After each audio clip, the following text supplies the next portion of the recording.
নমস্কার বন্ধুরা, আপনাদের জন্য ছোট্ট একটি মোটিভেশনাল কাহিনী নিয়ে এসেছি। কাহিনীটি শুনুন, আপনাদের জীবন বদলে যেতে পারে। 24 বছরের এক যুবক ছিল। তার জীবনে সমস্যার কোনো শেষ ছিল না। একটি সমস্যার সমাধান হতে না হতেই আরও অনেক সমস্যা চলে আসতো।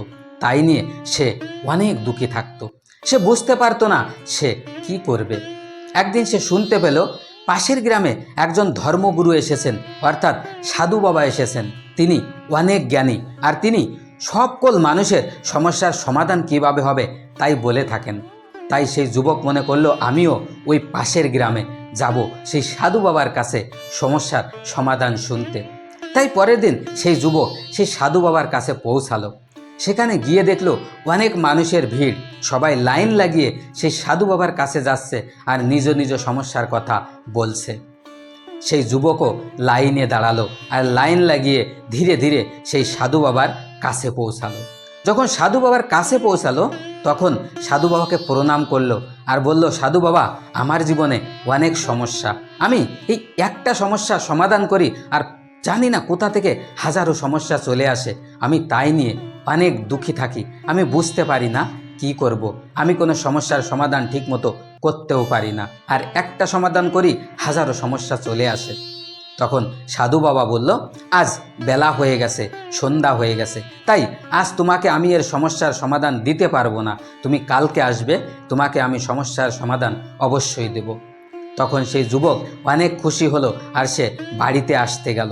যখন সে সেখান থেকে আসছিল, সাধু বাবা তাকে আবার পিছন থেকে ডাকলো, ডেকে বলল, তুমি কি আমার একটি কাজ করে দিতে পারবে? তখন সেই যুবক বলল, হ্যাঁ বলুন, কি করতে হবে? তখন সাধু বাবা বলল, এখানে দেখতে পাচ্ছ 20টি উট দাঁড়িয়ে আছে। এই আমার যে শিষ্য, তারাই এই উটে করে এসেছে। তোমাকে একটি কাজ করতে হবে। তুমি রাতে এই উটগুলিকে দেখবে। এই উটগুলিকে যে দেখতো সে আজ অসুস্থ, তাই এই রাতে তুমি এই উটগুলিকে দেখবে। যতক্ষণ পর্যন্ত এই উটগুলি বসে না পড়বে ততক্ষণ পর্যন্ত তুমি ঘুমাবে না। উটগুলি বসে পড়ার পর তুমি ঘুমাবে, আর সকালবেলা তোমাকে আমি তোমার সমস্যার সমাধান দেব। তখন সেই যুবক বলল, ঠিক আছে সাধু বাবা, তাই হবে।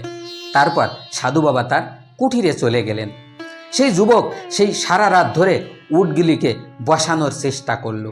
সে একটি উটকে বসাতো তো অন্যটি উঠে দাঁড়াতো। কখনো কোনো উট এমনিতেই বসে পড়তো, আবার কখনো কোনো উট বসতোই না, সবসময় দাঁড়িয়ে থাকতো। সে অনেক চেষ্টা করলো সারা রাত ধরে, কিন্তু সব উটগুলিকে বসাতে পারল না, আর তার জন্য সে রাতে ঘুমাতেও পারল না। যখন সকাল হয়ে গেল তখন সাধু বাবা এসে সেই যুবককে বলল, কি হলো, রাতে ঘুম ভালোভাবে হয়েছে, ঘুমিয়েছিলে?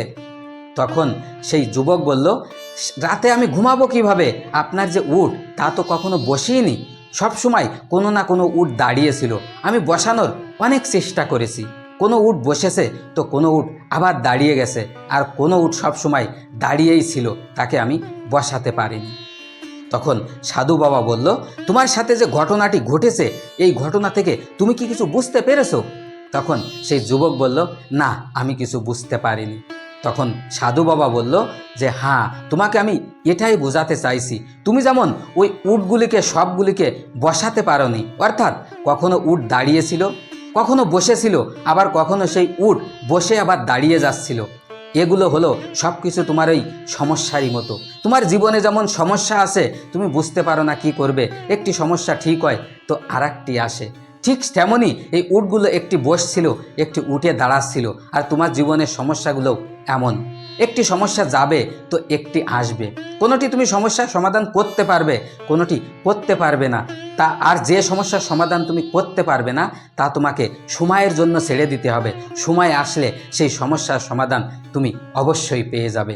তাই সময়ের জন্য অপেক্ষা করতে হবে। যে সমস্যার সমাধান তুমি পাবে না তা সময়ের জন্য ছেড়ে দেবে। এই কথা শোনার পর সেই যুবক বলল যে, সাধু বাবা, আপনি কি বোঝাতে চাইছেন আমি ভালোভাবেই বুঝতে পেরেছি, আপনাকে অনেক অনেক ধন্যবাদ।